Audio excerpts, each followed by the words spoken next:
নমস্কার বন্ধুরা, কেমন আছেন আপনারা? লাইফ অফ সৃজিতার আরেকটি ব্লগে আপনাদের অনেক অনেক ওয়েলকাম।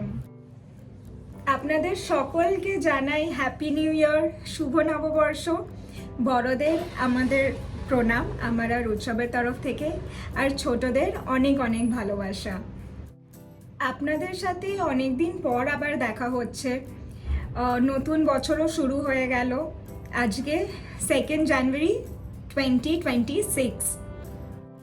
আগের বছরের কথা যদি বলি, তাহলে আগের বছরটা আমার মিলিয়ে মিশিয়ে গেছে, না ভালো না খারাপ।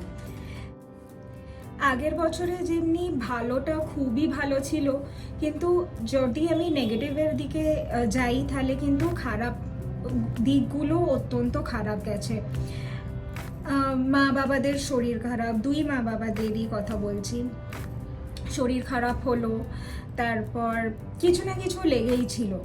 কিন্তু যদি ভালো দিক থেকে আমি ভালোটা বলতে চাই, তাহলে গুড নিউজ হচ্ছে উৎসবের নতুন চাকরি হলো, আর মোটামুটি ঠিকই গেছে সব কিছু। বছরের শেষটা আবার ভালো গেল আমার, কারণ কলকাতা থেকে উৎসবের বন্ধুরা চলে এসেছিল ব্যাঙ্গালোরে। তো আমরা কিছু কজন বন্ধুরা মিলে নিউ ইয়ার্স আর 31st ইভিনিং আমরা সেলিব্রেট করলাম, তো খুব ভালো গেল।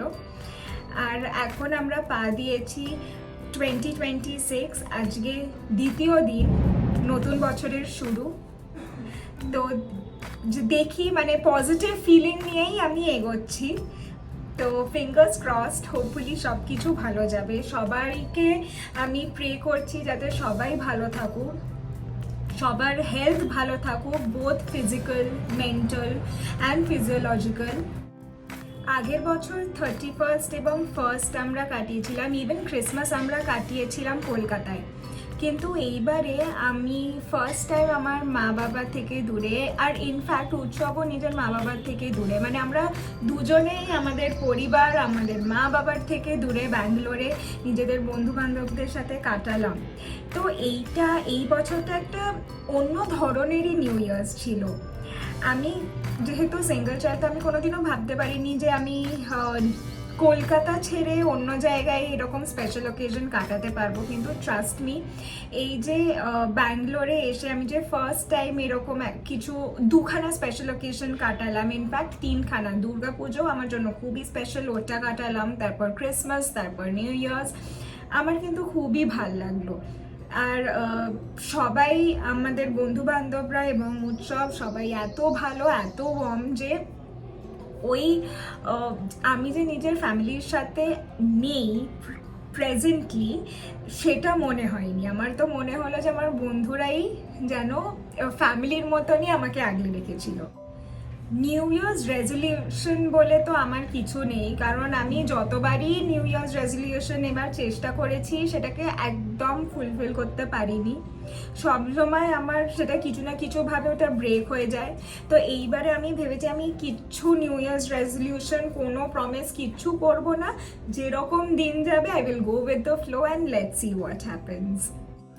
আপনারা কিন্তু কমেন্টে আমাকে জানাবেন যে আপনাদের সাথেও এরকম হয় কি না, যে নিউ ইয়ার্স রেজলিউশন একটা কিছু নিলেন আর সেটা আপনারা ঠিক মতন ফুলফিলই করতে পারলেন না, বা আপনারা নিউ ইয়ার্স রেজলিউশন নিলেন আর বছরের শেষে সেটাতে আপনি একদম টিকে রেখে আপনারা একদম ফুলফিল করতে পেরেছেন ওটা।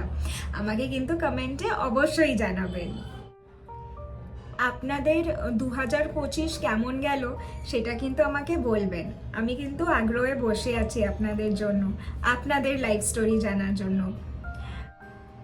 আপনাদের যদি আমার ব্লগ ভালো লেগে থাকে তাহলে প্লিজ একটি লাইক করে দেবেন এবং সাবস্ক্রাইব করবেন আমার চ্যানেলকে।